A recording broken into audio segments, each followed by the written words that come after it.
Hey everybody, how you doing? It's lunchtime, and you know what that means. Another great episode of Lunchtime Talk with Steve. All right, so today we have Keisha on the line with us. Her name is Keisha Bowers, but she only needs one name. She goes by Keisha. I'm just saying, you know how it goes.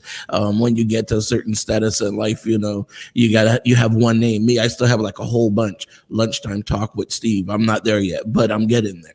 All right. So we're going to be back in just a little bit to talk with Keisha about some of the things that she has going on here in the U.S. and in Ghana.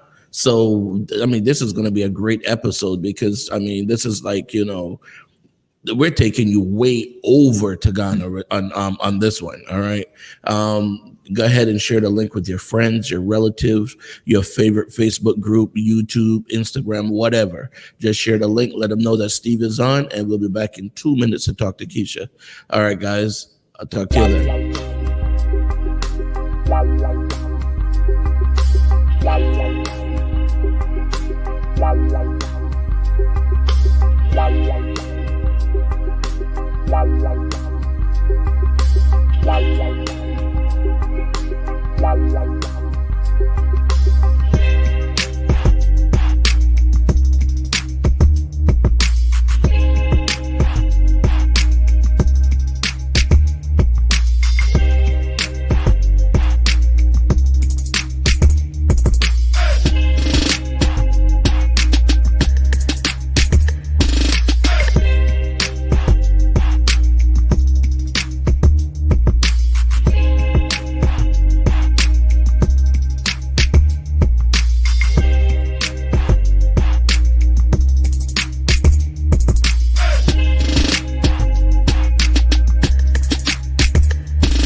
Would you like to be more tech savvy, create your own compelling graphics, sales pages, and marketing tools?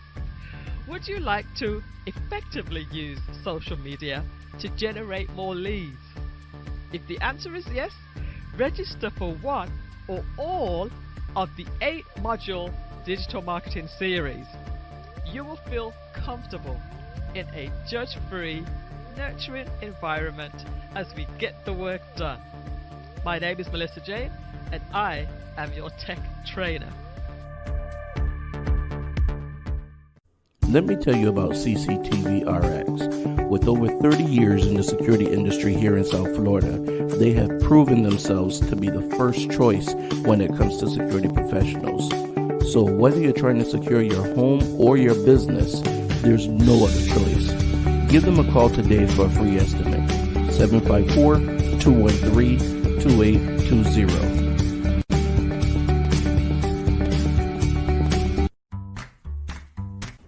If your car could talk, it would say call Curvin's Car Detailing Service.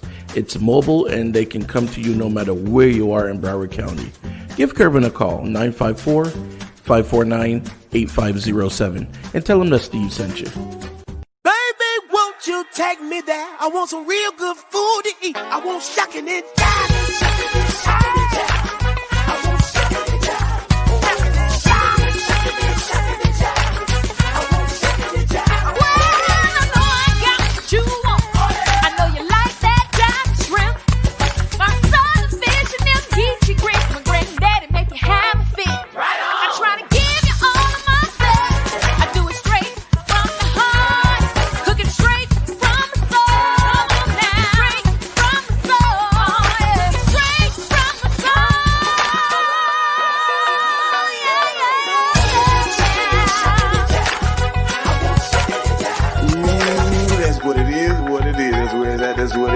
Come on down and shuck it and jive and Cajun food with an old school groove. Our designers to get your taste palette back in line, baby. Follow us at We Shuck It. All right, so we're back. And as I said before, we have Keisha Bowers here with us, and we're going to talk about some of the projects that she has going on. Hey, Keisha, what's going on? How's everything? Greetings, Alafia. I'm so excited to be here. So I like your introduction, Keisha. I'm just Keisha, right?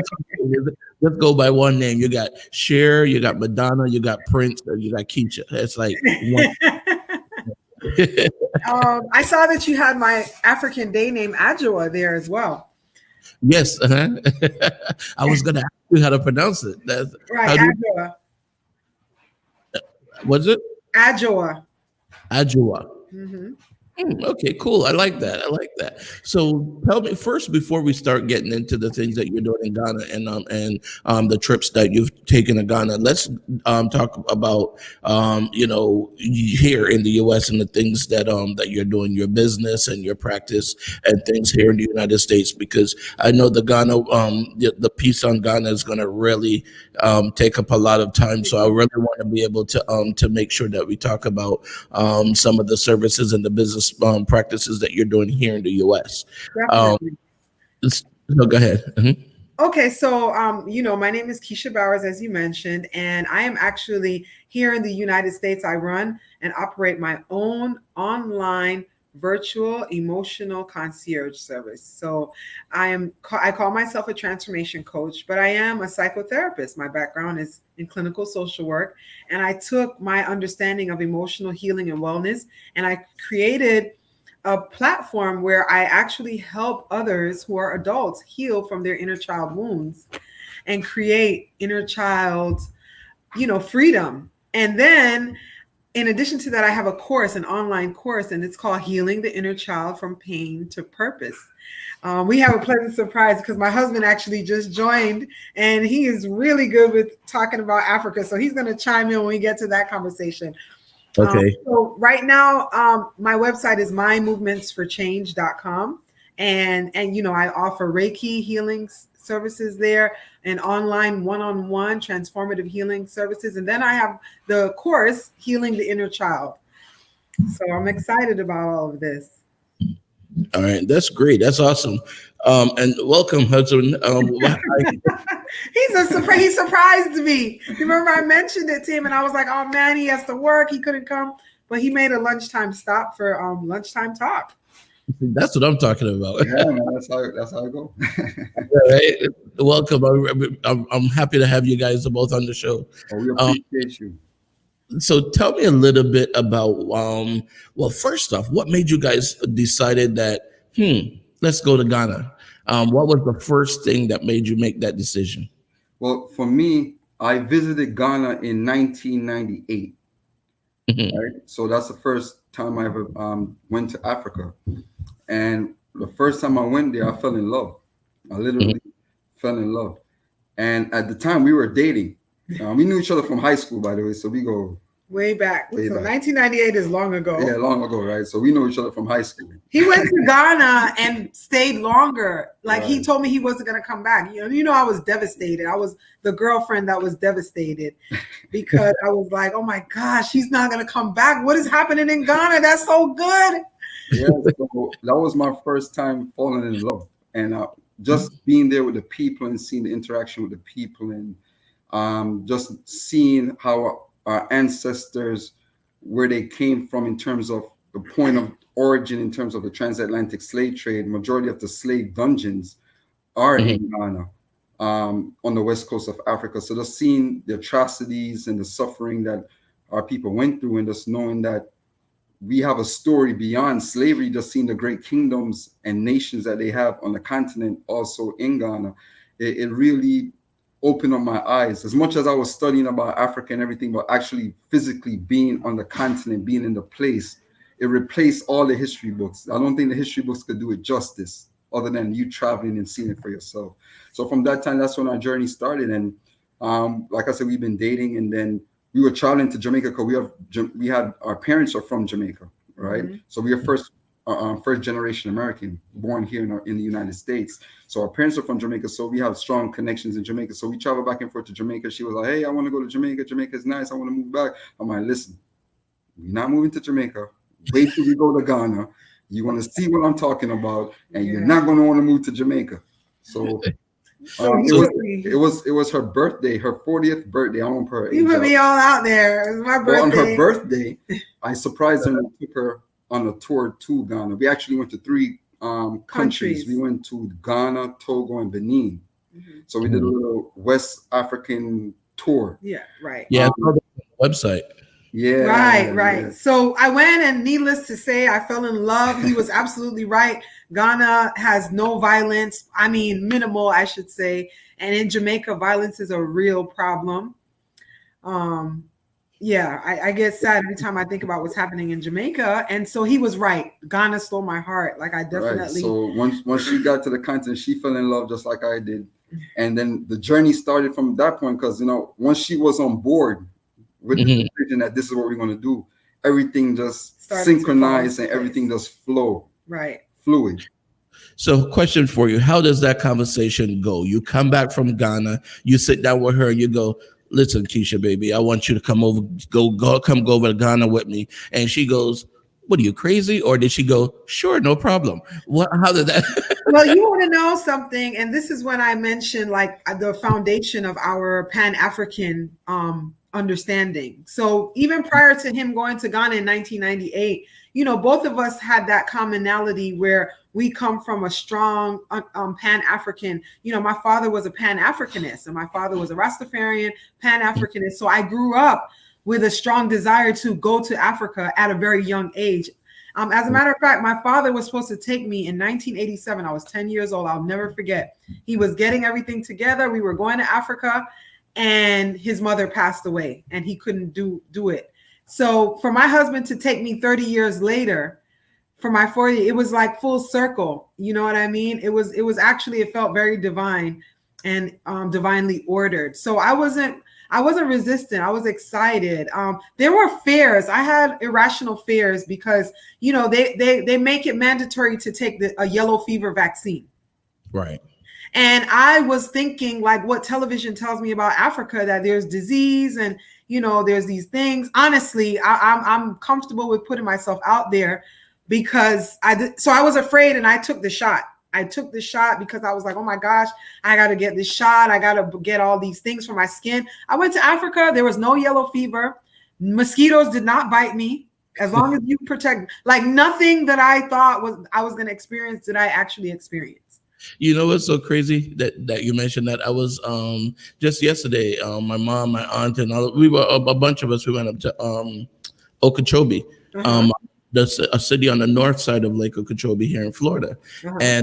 and there was a guy that was out there, on this pier that they have, and we were all talking. And he asked us where we're from. We said Fort Lauderdale. He said, I was supposed to go down to Miami when I worked for FPL a couple years ago, doing the lines and everything after the hurricane, and he goes, yeah, but I don't want to go down there because it's like people were telling me that you're fixing the lines and bullets are whizzing past you because The media is something special. yeah, but the crazy part is his fear is like so irrational. It's like, dude, you don't just walk down the street, coming out of McDonald's and bullets are flying past you. We're not in a war zone. No. And people I know from Beirut and from places like that say that that's not the way it is. So the crazy thing is because of our media, we have all of these, wild thoughts about everything else. Right. Except the areas that we should have wild thoughts about. For those, Exactly. The real fear. but also when you said that, and my aunt has traveled, throughout Africa in different places and by herself and never had a problem, even with tour groups, and she's never had a problem. So so I want to do it, and looking at your website, that's a great segue to the next part. Yeah. Your 2021 trip that's coming up. Absolutely. So 2021, you pass me a flyer, honey. We have flyers that we're actually we're getting them done over because we had to postpone. We had to cancel this year's tour and move everything. So we're gonna keep our flyer just the same, but this is what it looks like. And basically, it'll take place in 2021, July 23rd to August 3rd, and we'll be gone for 11 days. And I'm excited about this because we have some new things. Because we have a lot of travelers who came with us in 2019 who plan on coming again in 2021. So we wanted to add some activities that they had not done before. So we're talking about July 23rd. We visit the slave dungeons. Mm-hmm. We visit the Kwame Nkrumah Mausoleum, which Kwame Nkrumah is one of the father of Pan-Africanism, and he was Ghana's first president. Mm-hmm. And he was very close to Marcus Garvey. They had a very close relationship. He spent some time here in the United States. He went to college. And he actually went to college here in the Right. States. That's where he became studying Marcus Garvey. Mm-hmm. And that's when he took the same Pan-Africanist mentality and mindset that he learned from studying under Garvey and brought it back to Africa. So when he went and he took power in Ghana, he named, in memory of Marcus Garvey, the black star that you see in the flag of Ghana is actually the black star liner that he got that star from. He got it from Marcus Garvey. It was gifted to Ghana from Marcus Garvey. And also he named their shipping company the Black Star Liner Shipping Company in Ghana. Yeah. That was in tribute to Marcus Garvey. So he had a real strong sense of Pan-Africanism. And that's why we here in the West, we feel that connection to Ghana because we consider Ghana the gateway to Africa because it's such an easier access in getting into the continent, right? A lot of people, you don't have to necessarily settle in Ghana, but to get into the continent, that's probably the best way to get through to the continent by going to Ghana. Right. Absolutely. And when we talk about Pan-Africanism, I just want to make sure that I'm clear and that the audience understands, for those who may not know, that is the understanding that if all melanated people are one family, I don't care where you come from. You know, Peter Tosh said it in his song, and that Africa must unite, that we have a one Africa. The only reason why Africa is separated into many countries and they speak so many different languages, like French, they speak the language of whoever colonized them. Right. And when Haile Selassie started the OAU, the Organization of African Unity, he said, we need a one Africa. And that's the concept of Pan-Africanism, that we are one. Right. So now, one of the things that you just touched on again, too, was colonizing, the different countries. And talk to me a little bit about how easy it is, because I know you guys have a project right now that you're working on with, the land, and you're doing so many different things there as far as building houses and different things in Africa or in Ghana. So talk to me a little bit about that, and how easy is it or how difficult is it for the average American citizen or even West Indian citizen to go over and buy some land or do something over there? Okay, so the initiative that they did, Ghana did an initiative last year, was 2019, the year of return, which was marking the 400-year anniversary of the first slave ship that left the ports of Ghana that came to the actual United States of America. So from 1619 to 2019, that was a 400-year period. Right. So they did a big media campaign to start to try to bridge the gap between the diaspora and the continent, particularly Ghana, right? So in that initiative, there was a lot of things that the government did to appeal more to our brothers and sisters here in the diaspora. So they minimized some of the criteria that it takes to get into the country. They softened certain restrictions for visa. If you were coming from certain Caribbean countries, like Jamaica, Trinidad, and some other countries, Barbados. You didn't need a visa to enter the country. You could come with your passport from that country. Even if you live in the United States and you still travel on your passport from another country. Right. From one of those countries. You're allowed to go into the country without a visa. So that was one of the restrictions they lifted. Also, they gave there was a law that they came into being called the right to abode. Wherein that they were making it easier for those who want to return home for you to come and to gain access to be a resident and to gain access to your citizenship. Because we have a lot of friends that got their citizenship in the last round of citizenship that was December of 2019. December, excuse me for a second. So they had a lot of initiatives that was there to make it easier. They also made investing in the country a little bit more easier. They softened the restrictions on investment into the country. And so a lot of those things that was kind of difficult at one point, now they started to soften those measures, and now it's gain more access for people to come in and do business and to invest. Also, they they could make they also open up for you to have dual citizenship. So if you want to come and get your citizenship and still want to hold on to your citizenship, the citizenship of the country of origin, whether it be from America or Jamaica, wherever, you still have that right to hold your citizenship here in America and have your Ghanaian citizenship at the same time. Right. Because you know, in some countries, once you gain citizenship, you have to rescind your citizenship from the country that you're coming from. But they were allowing you the opportunity to have dual citizenship. So these were a lot of the measures that they did. They also allocated land for those who wanted to return home. That Really? through the process to get land. Yeah. They were giving away free land. They were giving when away we free went land. on our tour last year in Cape Coast, which is like far in the west with a lot of water in that space. But some people might want to use it for farmland. Some people might want to live there. And a lot of the chiefs are giving away land. Right. So Especially Finland and Ghana, and we're here trying to what? crazy. That's why we're doing what we're doing. Because we want to continue Marcus Garvey's mission. Right. So we see ourselves doing the work of Marcus Garvey, doing the work of Harriet Tubman, trying to create a space or information where we could help our brothers and sisters here who don't know. Right. They would like to do it, but they don't know the know-how or how to go about doing what they need to do to get there. And what we dubbed ourselves as repatriation agents, wherein that we aid for like someone like yourself who will be interested in moving to Ghana and you want to know what's your steps. We'll be in touch. You'll get in touch with us and we'll help you line out your plan to go. Because if you don't have a plan, then that's what's going to make everything go to pieces. Right. And he specifically asked about our project. Right.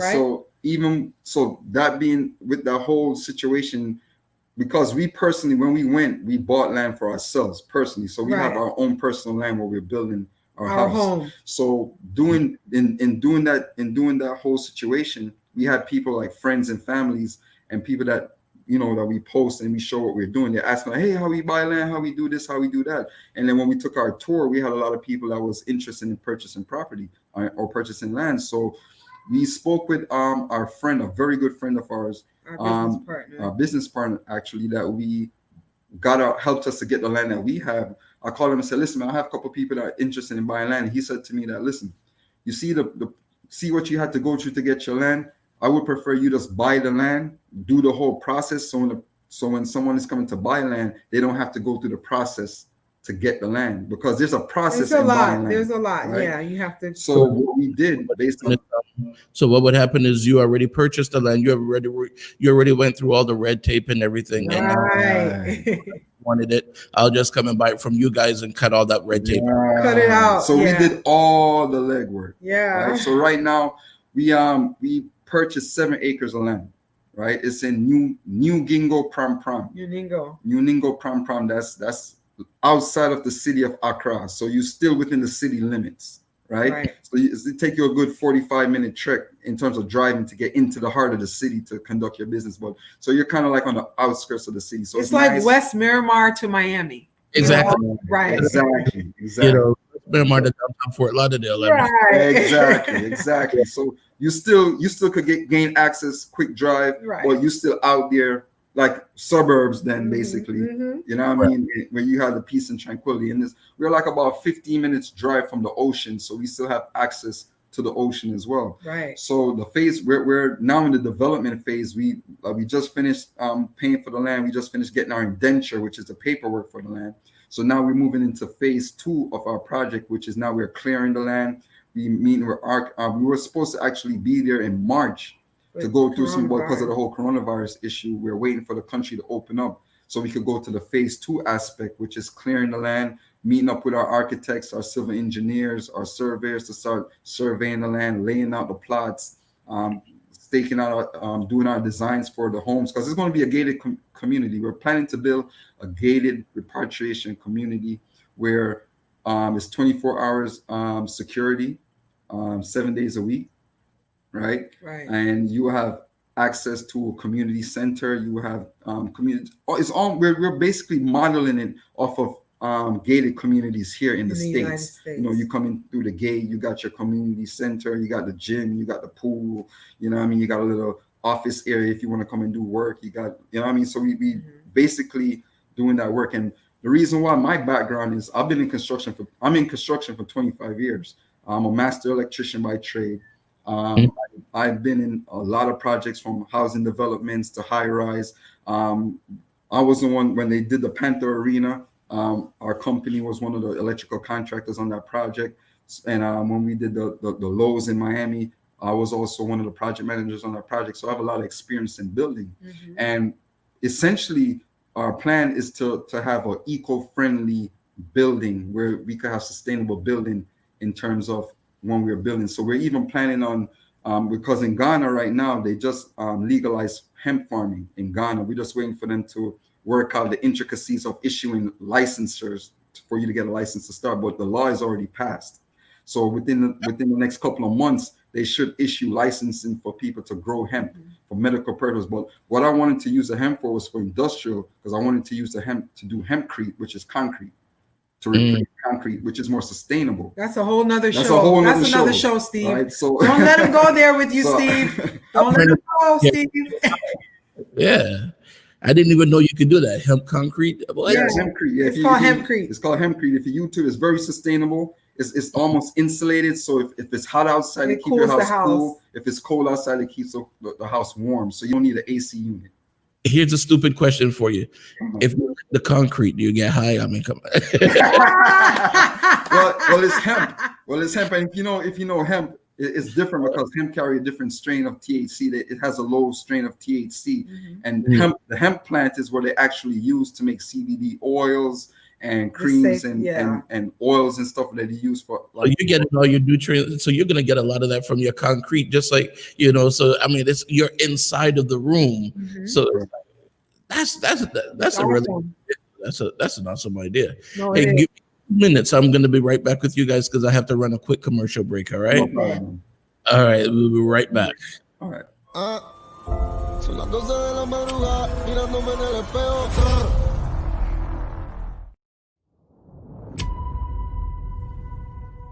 You heard of me? What have you heard? I heard you're the devil. I might be. Come on, fool. Good, eh? Every gang in LA has to pay their taxes. What's up, Holmes? Wake up. If you're stacked short, go rob a bank. Rob your own mother. There's no excuses. Do not test that. Whoa, hey, whoa. You guys look like a couple of monsters. Who the hell, man? Yeah, but I'm at peace with that. Son las 12 de la madrugada, mirándome en el espejo. What's up, Johnny Cash? How about that time you gave me like 3 different STDs? Are you kidding? Just kidding. You got your wife, you got your kids, you got your castle. Daddy! I'm supposed to terrorize the herd. That's my function. God allows me to walk through the darkness and come back into the light. What did you see in me? I heard that you were this big bad gangster. You're taxing 43 different street gangs. That's thousands of dudes in the most violent subculture in Los Angeles. The count's short. Who are you? I'm the future, and you the past. You got your kids. You want to buy them back? You don't think he wants to spill blood? He wants to cut your heart up. Can't run with what's left. I got a 380 on each ankle, 38 on my right, 25 on my left, chopper in the trunk, Glock in my belt. I'm on it.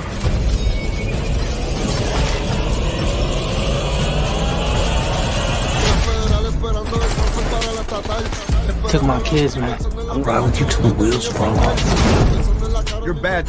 You ain't that bad, all right?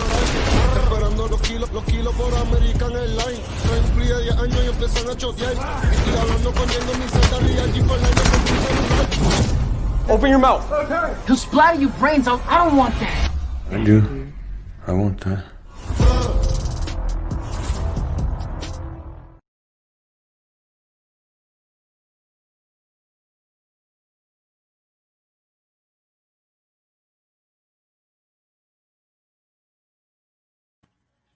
All right, so that's actually a movie that I think it just came out, The Tax Collector. But we're gonna have Cheyenne on there. She's the star of the movie. She's gonna be on our show next week. So Wow. yeah, she's gonna be on there. We also have there's another movie that just came out with Raven Simone, and we're gonna have a few of the stars from that cast on our show next week as well. So next week is gonna be mostly about movies and things like that. So it's gonna be pretty cool. But one of the things that and just to give you guys that are now watching that are just joining the recap, we're actually talking about the process of going to Ghana, how easy it is, things like, for example, the trip that you have coming up, Keisha has coming up next year, and the payment plan is actually pretty easy. I believe it's like $500 in September, and then on what 400 and change every month. $420 every month, leading to whatever you could afford. We just set those numbers as something to guide you as from that point, because once we need all final payment by the end of May. Right. By May, that's when we get all our tickets. So we give everybody from September to May to make their payments. And we say the $500 because the $500, that deposit we use to start securing hotels, securing transportation, and getting certain things secured over in Ghana. And then the airline tickets, we also make our deposits on the airline tickets. But the final payments of tickets for the airline is due by the end of May. So that's when everyone have to make their final payment by that. But anyone, we're really lax because we want to work with everyone and we want everyone to come. So we work with our travelers based on their situation to make it easier for them. So, some people wait for their tax returns. Some people pay a little at a time. Some people pay a little every week. So, it's open. It's up to you, to cater to how you could afford to make your payments. Yeah, our tour is very family oriented, and at the end of the tour, everyone becomes very, very close. It's a spiritual journey. With us, it's not a tour like a traditional sense of the word. We go into the African shrine, you get your name. We participate in a naming ceremony. When we visit the slave dungeons, we have someone facilitate honor to the ancestors whose spirits are still present and ever present. You can feel them. So this is for someone who is ready for an in-depth experience, but also a personal transformation to bring you closer to your identity and to yourself as a melanated person. Yeah, because the type of work that Keisha does, she's a mental health professional. And so we try to tie the whole spiritual, mental, emotional, we tie everything together, because when you think about it, when our ancestors were stolen and kidnapped and taken as prisoners of war here to the West, right? Their only desire was to return home. Right. When we fulfill that circle and we step on that continent, we're fulfilling that dream that they have. So you could feel the ancestors present with you when you're there on the continent. It's like Maya Angelou said, she come as one, but she stands as 10,000 because she have her ancestors with her. So when you make that journey, you return home and you set your foot on that land, you feel your ancestors with you because that's what they wanted. And we are the sum total of our ancestors. Their DNA is still within us. Right. So we're fulfilling that promise that they wanted. So to see us return home, that's a joy for them. So we had to honor them.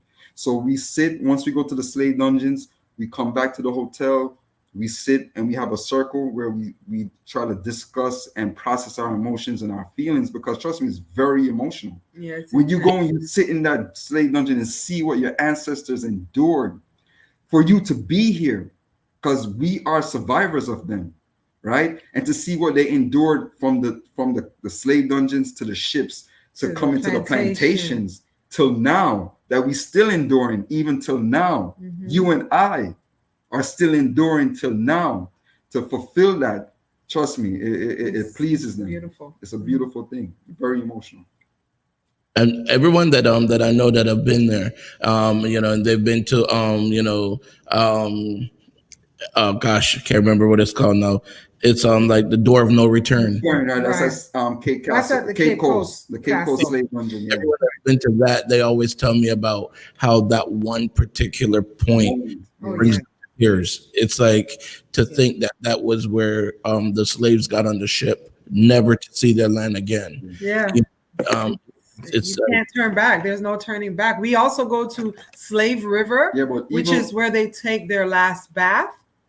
Wow. So that we go to the place where they actually journeyed on foot to take their last bath. And then a lot of the colonizers, a lot of the people who were investors who wanted to come and actually buy them wholesale right there in Africa. There's a place there called the Last Bath, Asin Manso, where they actually go and stand on this platform. Right. So just to kind of give a little bit more background on what she's saying. So Ansi Manso is a river that when they were, like I said, a lot of these slaves not only come from Ghana, they come from other countries in Africa. So remember, they had to walk. So before they get to the actual slave dungeons, they have certain points where they stop. Right. So this is one particular slave market that they stopped. They washed off our captured ancestors, bathed them, covered them with shea butter, and have them there. And then you might have several merchants that might come to that particular point because they don't want to go to the slave dungeons. Go far. They'll come to this point, and then they'll buy who they want to buy, and then they'll go ahead and go their way, and then the rest goes to the slave dungeons. Going to the slave dungeons until they were transferred to wherever points of their destination that they were supposed to go. And then back to what you were saying about the slave dungeon with the point of no return. We also do a ceremony once we go through that point, that door of no return. And on the other side of the door, they label it the door of return. So all of us that visit, we go through that door and then we re-enter. Yes. As return ancestors, children of our ancestors returning back home as a symbolism, saying that we came back home. They made it back. Yeah.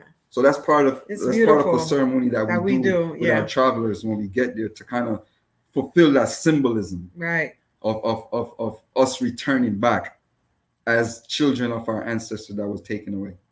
You know, as you guys talk about this, I mean, I'm sitting here picturing it in my mind, and I honestly can't imagine what it would be like. I mean, I'm picturing, you know, I have an 18-year-old daughter, and I'm picturing if, you know, we got to that point and then she's bought by the wholesaler and I'm going to the dungeon and I'm like, what? You know, without her. You know, and not knowing where she goes, because she could easily go to Australia, where I went to. United States. Exactly. Absolutely. That's how it was. And that's what we're saying, that we are all connected. At some way we are connected because the boats will stop at different ports. Like you said, your daughter could end up in Haiti while you end up in Jamaica. Or your mom end up in the US, North Carolina, while your uncle end up in South America. Mm-hmm. Wow. You know what I mean? So when we have these different things that they used to separate us, oh, you from Jamaica, or you were Haiti, no, we one people. Yeah, we're Pan-Africanists. We're one people because, like you said, at some point, our DNA going to cross at some point. Because, like you said, your uncle, your aunt, your cousin, your brother, your sister, your mother, your father, we were all separated and scattered. Because in the slave dungeon, that's where they start the separation. Because you have one section where the males go, you have one section where the women go, you have one section where the babies go, and the children, and then the section where the women go to.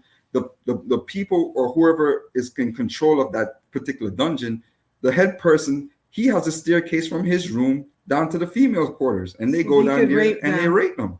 Because remember, when they came to Africa, they didn't bring any of their own women.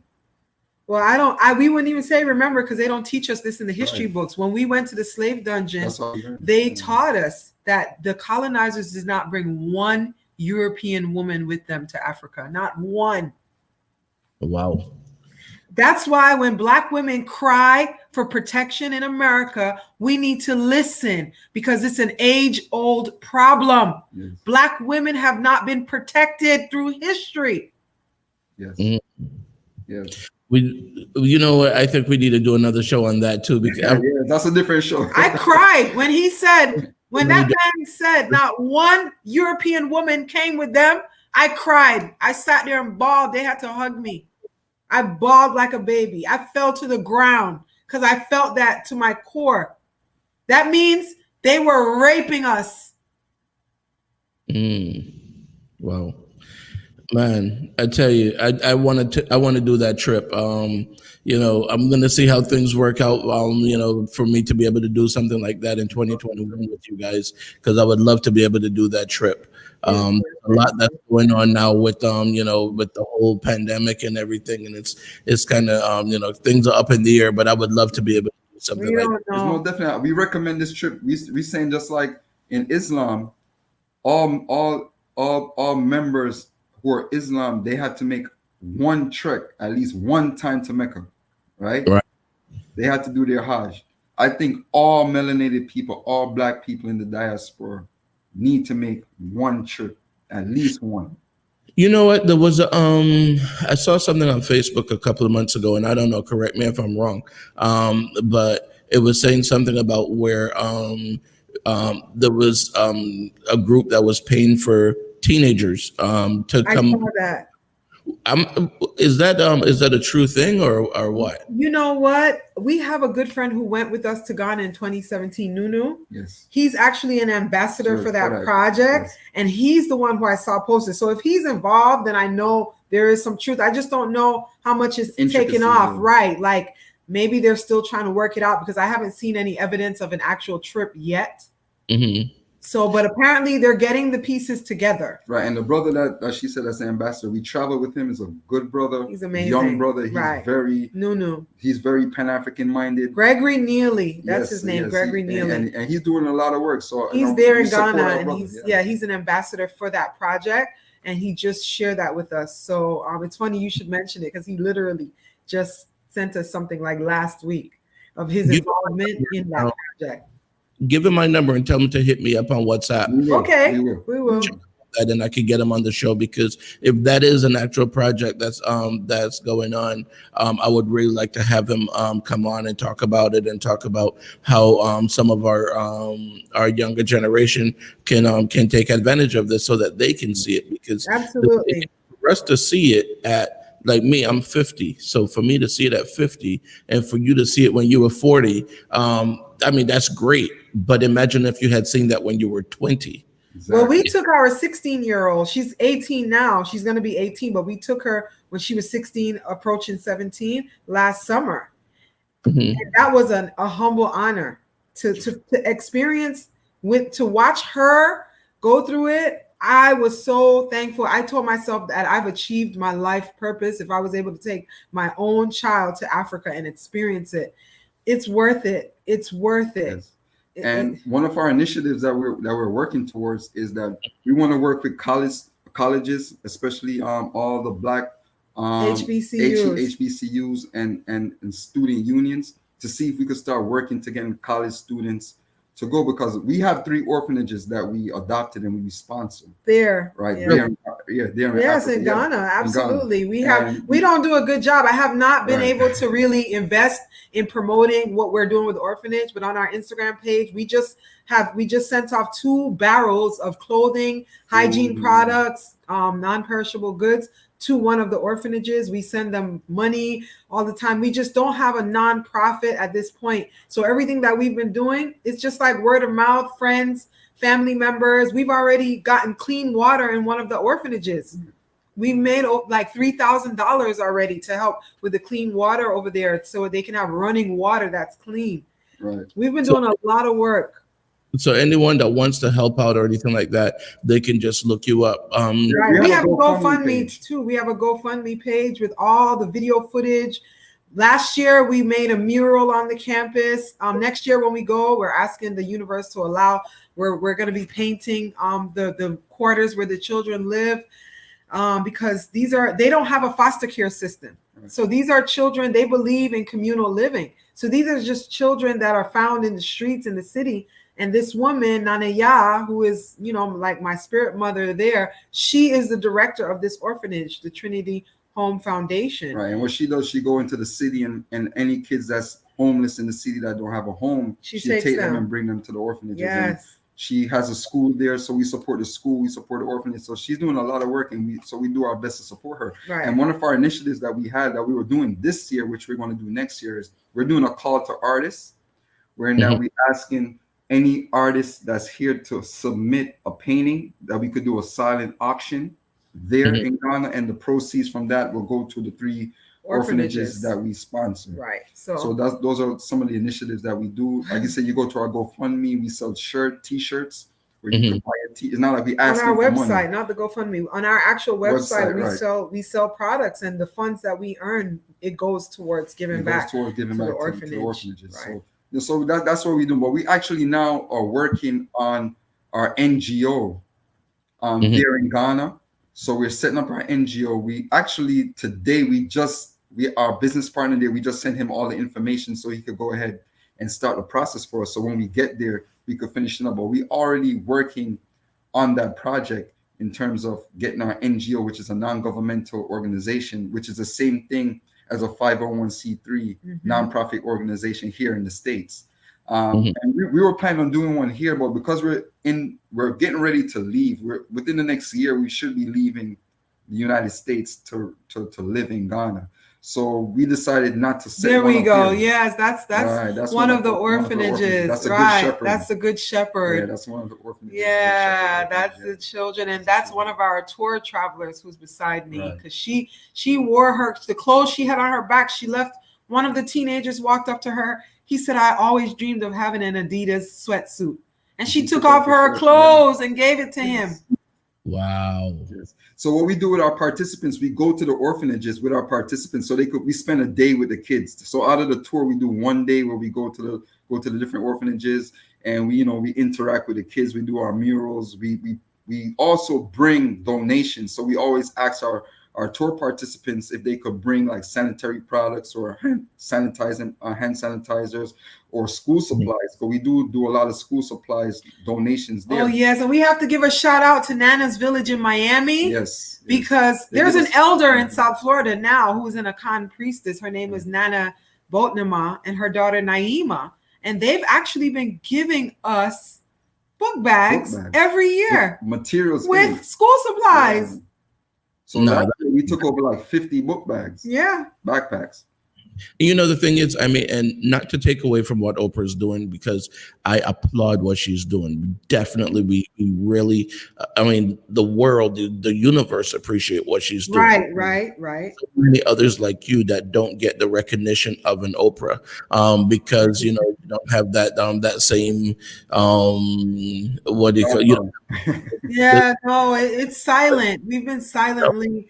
But thankfully, like people like Makiba, who I saw her post in here, and honestly, we cannot complain. There's so many community members, Efunlayo, and I can list names, Dr. Zenobia, Dr. Moore, people who traveled with us. We've collected so much money and fed them. And, you can see where your money is going, because we even adopted a child in Ghana where we pay for her education. And, it's just, we're giving thanks. Yeah, there's a lot of things that we could do. And when we think about it in the grand scheme of things, sometimes we spend $200 frivolously just buying foolishness, right? $200 could literally pay for a child's school fee for $300 a year. $300 US dollars a year. I'm not just talking about the school. I'm talking about buying school supplies, uniform, and for their education for a whole year. Yes. And I was just about to ask you that. So you say you adopted a child, and so you pretty much support this child throughout whatever it is that that he or she needs. Yes. Yeah, we're good friends with her parents, right? Because she have her parents. So right. Really good friends with her parents, and then we just sponsor her. So like when it's time for her to go to school, we'll send them the funds to take care of her schooling, send her the supplies. When we go visit her. We do stuff. And although we sponsor her, but she has siblings as well that we also take care of. Right. But she's our main person that we sponsor. So we also look out for her. You don't want to take care of her and then her brothers and sisters there. So we spread the love. Exactly. She's the one that we basically sponsor, but we help take care of the family itself. So we just try our best to do our part. Right. That's it. To put this in perspective, what kind of a financial obligation are you looking at? Because some people are thinking, oh my God, I don't have $20,000 to sponsor a kid. But what kind of financial obligation are we talking about as far as a child? Literally, we're talking about $300 American dollars for the year. Wow. So person that donated 500 American dollars for the year, this Yeah. kid really can live very well. Very, Yes. very well. And we could take that $500 and we split it amongst other children as well, because there's other different needs. Because we also working right now, like you said, we had some doctors that came with us on the tour last year, and what we're trying to do for the next tour is that we want to also, if she's planning on coming back and bringing some of her friends, and we also want to do a health fair, health fair at the orphanages, right? They'll do basic checkups, nothing basic, major, not major. just physicals.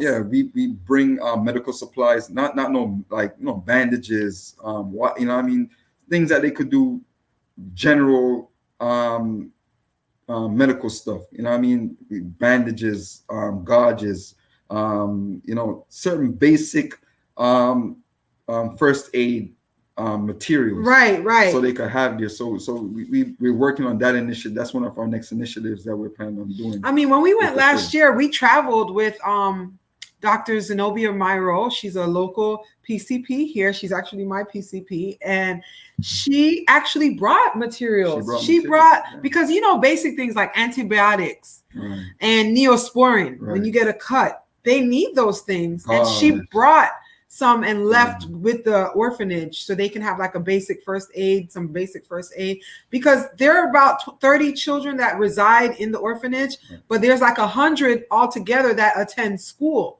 And the director, she uses the school as a way to make funds to sustain the orphanage. And and Nunso was saying, and Nunso was just on the show earlier. Oh, okay. Last month he was on the show. He was saying, "Wow, thanks guys for the amazing job that you're doing, transforming lives. Helping someone pay school fees is one of the ways to change a life for the better." Right. I can't remember which country in Africa Nunso is from, but he's from Africa as well. By his name, yes. But and that is true, because when you think about it, like you just said, $300. Let's be for real. You have and daycare here that's paying that a week. Yes, exactly. Here in the U.S., and $300 a week for a daycare, when you're talking about $300 a year for a child to go to get education. So if we wanted to donate supplies or anything, do you pick them up? Is there a drop off? How do we do with supplies? Okay, so one of our business partners, and he traveled with us last year, Ni Akomfo, he actually created a space which is like storage, because for a minute my house was becoming I didn't have a house anymore. It was a warehouse. Like and when I was traveling last year, I had every traveler that was local come and pick up some things to put in their suitcase to help me bring stuff over. So so basically right now we're collecting, and we can bring them to the storage. We have a place where now that we could storage, because our brother that we saying now that's our business partner, Amija, he created a nonprofit organization, and he has storage. And he has a storage space, so he offered us a section in his storage space to use so we could store whatever we receive, so we could start sending. And like we said, we just sent off 2 barrels, and we're working on packing another 2. Right. So I can meet people at the storage if they wanted to drop some things off. Right. And so to contact me directly. Right. Or we could say, once they contact us, we'll set up a meeting place where we can meet to pick up any donation. That's greatly appreciated, and I give thanks. And what I do with cash donations is when I send the money, I actually take a picture of the receipt and I send it to the person who contributed. Right. So since COVID, I had a group of people contribute. So I sent them all, and every little counts. Some people gave 10, some people gave 20. Altogether, I was able to send $300 to the orphanage. And that was, they sent me pictures of all the food that they bought. And then, an amazing donor who is just an independent person. Her name is Sister Imani. I have to give her a shout, because she not only gave me money to send to the orphanage, but she also helped sponsor the barrels and us mailing the barrels over. And I show the receipts, or I have, so that, because I know I don't have an official nonprofit right now, even though we did just start registering our NGO in Ghana. which, yeah, so Yeah, so we just try to keep some level of transparency so people can see the works that we're doing. So every time we're doing something, we post it on Instagram, so people can see that, you know, it's we're not actually made up, the funds are actually it's not to going show the off, right, but it's really to show people, and also to keep track of what we're doing. So when we do have our NGO, we can show the works that we've been doing before we actually got the papers. Right. You know? This was this something that was made there, or was yes. All the products that we have right now, we even have masks. They're not on the site, but I've been posting them on our Instagram page. And we have masks that are that were made in the village that we sponsor there. And then we have a body butter that we make with the shea butter from Ghana, and that we manufacture here at home with the shea butter, and we have masks. So we when we go there, we're talking about self-sustainability. So we make the communities make money by buying from them, and or when we make money from it, we buy more to sustain them as well. So we're talking about free trade. That's where I was going with that too. So things like what we're seeing here, the rings, the bags, different things, can people from here buy those in order to get the to help the community over there to raise money? Absolutely. Absolutely, yeah, because these are the products that we have on our website that we sell, and like I said, the proceeds go back to supporting the people in the village, supporting our orphanages, and helping people support their families, because we have a lot of friends in Kumasi, because Kumasi in Ghana, that's where all of these products are mostly made. That's the children, right? And when you go to Kumasi, that's the Ashanti region in Ghana, and it's rich in culture, rich in history, and a lot of these authentic stuff are made there. The kente cloths, and the book bags and all that. All of these are coming from Kumasi, which is the Ashanti region. So we support our brothers and sisters there doing their works.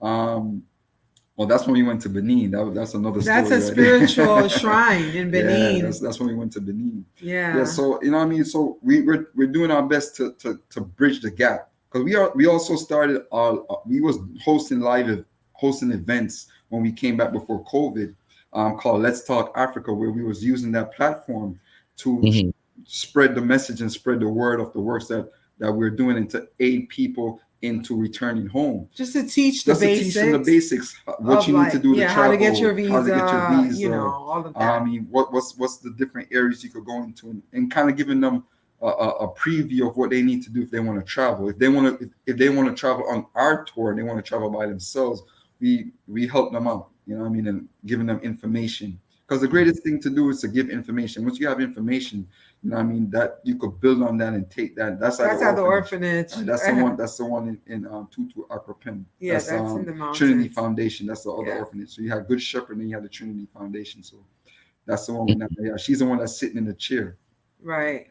So yeah, that's not we love her. Right. So so we started that whole situation, but since the COVID, we started doing a live on our Akoma page every Saturday at 12 o'clock, where we just go on live for an hour, and we just basically chop it up about different events and different things. We have guest speakers. Last week, we had a speaker from Ethiopia, my dear friend who repatriated to Ethiopia. So, we have a series. We know so many people that live on the continent that. So we let everybody come in, tell us what kind of plan they put in place to repatriate, and what steps they had to do, and how their current situation is, and what their status in the country is, if they got their citizenship or they got their residency, and the process and all that. So we kind of use that platform to educate people, to let them know it's not difficult, because when you think about it, it sounds hard, but it's not. Really and truly, it's not. Once you have a good plan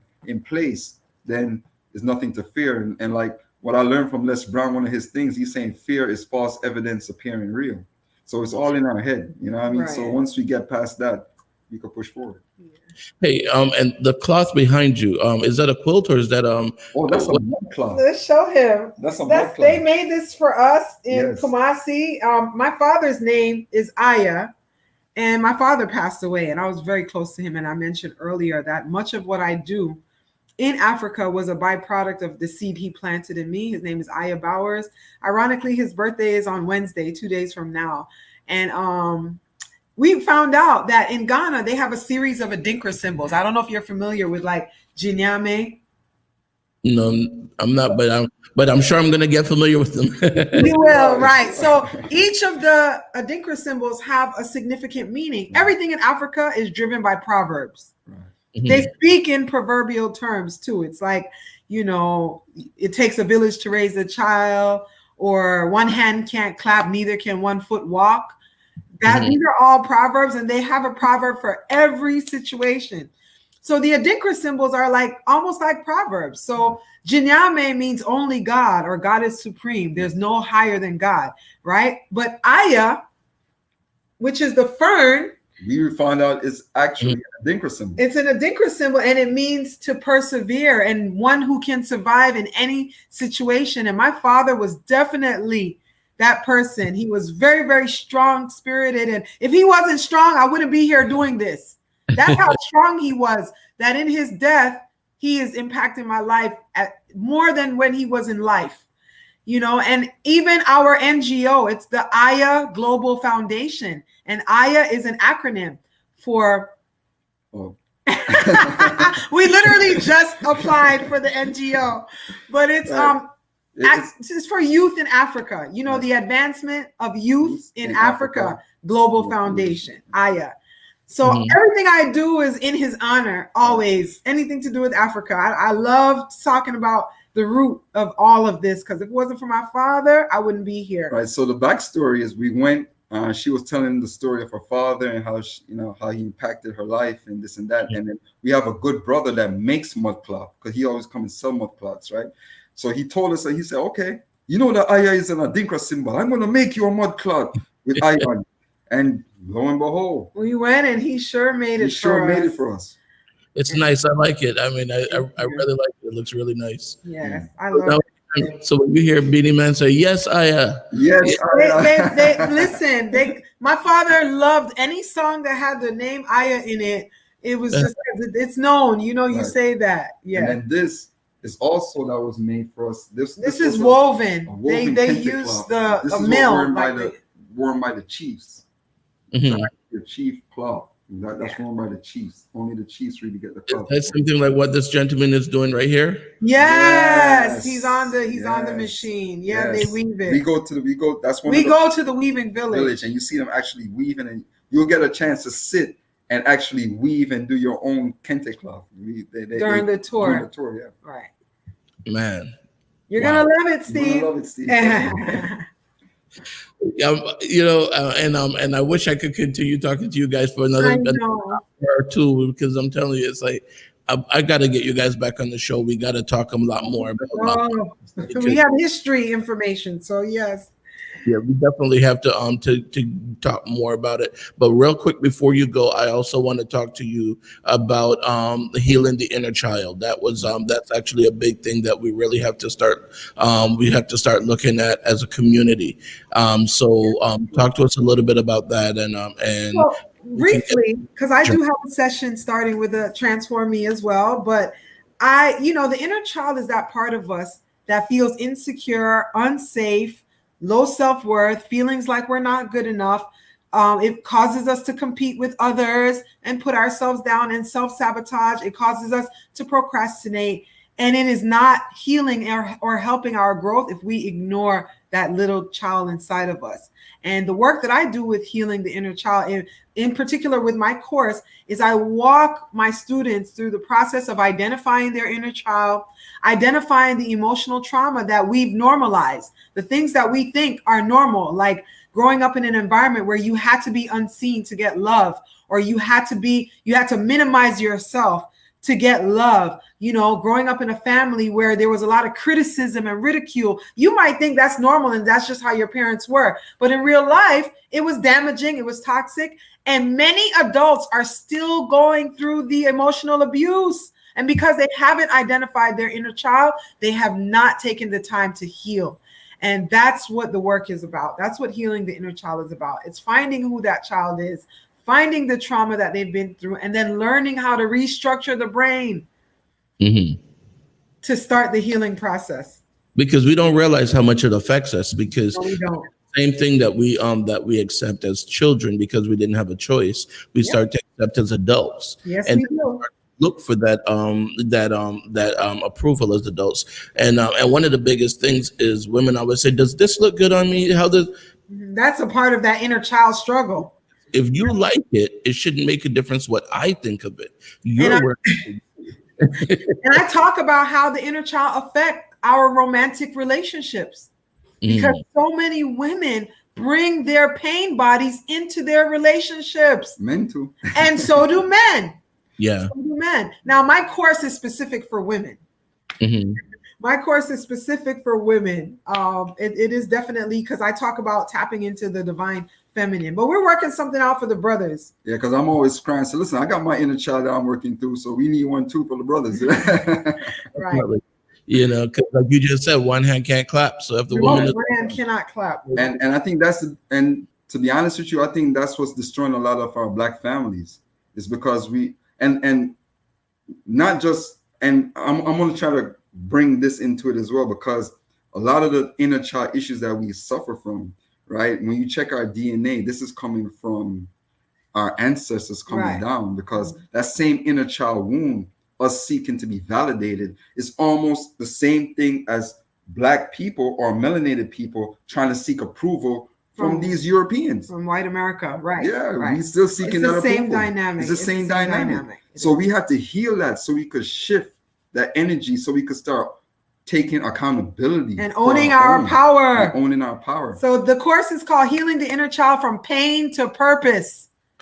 All right, and this is all available on your website, correct? Yes. Well, my website for my work as a transformative healer is mymovementsforchange.com. I can type it in our private chat because I can't go into the group chat. My movements with an S for change.com. All right, let me go ahead and copy that on there. 1 second. Oh, yeah. So I will have to go myself. Yeah, it's time for me to head back to work too. So give me that 1 minute of of information that you want to leave with the viewers and let's go from there. Okay, well, July 23rd, join us, 2021. You can register on our site, acomahealingarts.org. Register on our site, acomahealingarts.org. Also, follow us on Instagram at Acoma Healing Arts. Facebook as well. Everything is Acoma Healing Arts. Acoma is an Adinkra symbol, which is a heart, and it just means love. And the work that we do is heart-centered work. Yes. Healing work, transformative work. All right. Thank you guys very much for being on the show. Thank you for everything that you're doing. Thanks, Steve. Thank you, Steve. Thank you for having us here, man. We appreciate you. And I appreciate you guys more because I don't know if you guys realize the inspiration that you are to a lot of people, and it just goes to show that again, like I said, you don't have to be Oprah or Steve Harvey or any one of them in order to make a difference. You guys are making a great difference. And here's the thing that a lot of people don't realize too. The things that you're doing right now, that one child that you pay for the school fees for, that child could go on to be a president or prime minister or a doctor. He could be the one that cures COVID for all we know. Oh yes, that's right. So definitely thank you for everything you guys are doing. Thank you so Steve. Madasi, thank you. That's Ghanaian for thank you. What is it? That's Akan, it's a tree language in Ghana, which means thank you. Madasi. So we say Madasi. Manasi. Madasi. Okay, yeah. I'm going to sing that one. Madasi. All right. All right, guys. Thanks very much. Take care, man. One love. One love. Peace. Hey guys, so there you have it. This episode was packed with information. As always, I try to bring the best to you guys and let you guys know the things that are going on in the world, the things that are going on in the community. And so, I know a lot of you are not in Broward County or not in Fort Lauderdale, but still, there's the whole tour going on for the trip to Ghana. It meets up in Atlanta, so you guys can make your way to Atlanta, and the tour picks up from there. The fee that you pay would cover everything, your airfare, your hotel, all these different things. Go to the website, check it out. All right. I'm telling you, I'm going to try my best to see what I can do to make this happen, because I would love to be able to go to Ghana. I would love to be able to do this. Check out the website, mymovementforchange.com, and see what they what it's all about. And we're gonna try to get the gentleman on the air on the show, the one that does the pilgrimage back to Africa, if you will. And I don't know if that's the proper word for it, but that's kind of what I call it. And we'll see if we can find out how that works, because from what I understand, it's supposed to be something where they pay for the accommodations and the airfare and everything for I think you have to be between 18 and 25 or something like that. But we're going to get all the information from them. We're going to have someone that represents the organization on the show and find out exactly what it's all about. I'll do my due diligence and make sure that that this is something that that's done through the government or whatever, however it's done. And this way, we'll make sure that by the time we get on the air, I'll be able to answer your questions and they'll be able to answer your questions. All right, guys, as always, I tell you to definitely take care of yourself and take care of each other. Do a random act of kindness for a stranger. Check out my website, lunchtimetalkwithsteve.com, and see some of the things that we have on there. We have things that would help you no matter where you live. If you need help with your electric bill or your rent, you have things on there. You have different organizations like 211. Just click on the Get Help section. If you need food, we have Feed in America. You put your zip code, it tells you where you can go to the food bank near you. If you need someone to talk to, you have the suicide prevention hotline, totally confidential. If you don't, so there's so many different things that we have on the site in the Get Help section where you'll be able to get help for just about anything that you need. All right, guys. Definitely, you are your brother's keeper. Please, I beg you, find a way to help someone, okay? During this pandemic, people are hurting. People need help. And you may think of it as nothing, but you can help someone. And I don't want to, I'm not advertising the particular company because I really don't particularly, I drink these juices once in a blue moon, but like Arizona, these are 2 for $1. Let's be for real, 2 for $1 at Walgreens. If you go and you buy some of these and you just give them out to the homeless or something, it helps. To you, it's nothing. This 50-cent soda or drink or whatever it is, you could give it to the homeless and they would appreciate it. That may be the only thing that person have for that entire day. So please go out there, just spend $5, buy 10 of these and just go give them out. Somebody else bring some peanut butter sandwiches or whatever. You can do a lot to help people. Let's make this happen, all right? You are your brother's keeper. Let's do this.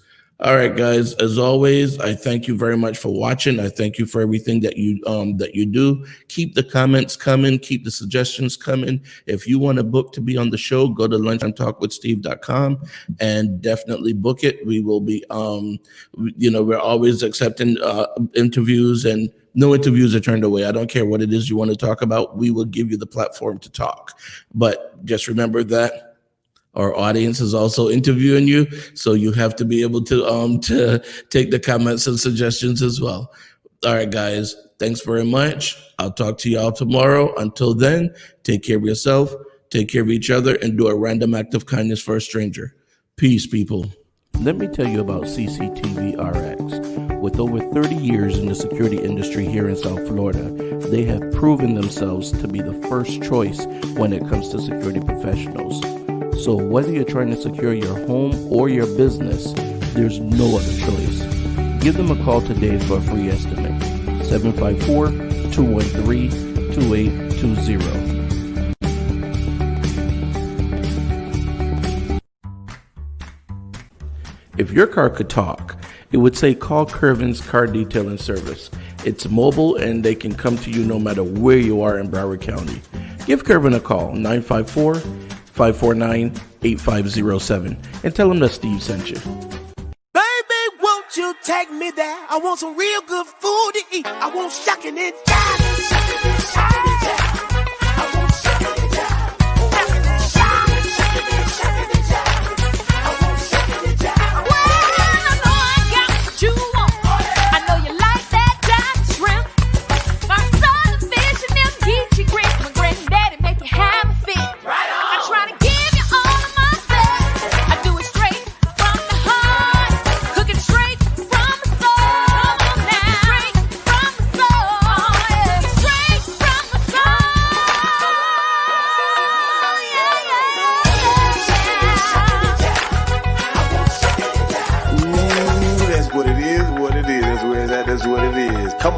shucking and jiving, Cajun food with an old school groove. Our designers to get your taste palette back in line, baby. Follow us at We Shuckin'. Please visit lunchtimetalkwithsteve.com if you would like to be a guest or advertise on the show.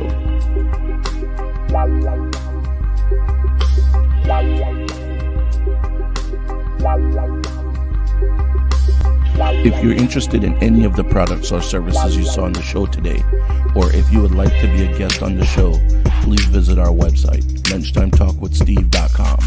Thank you.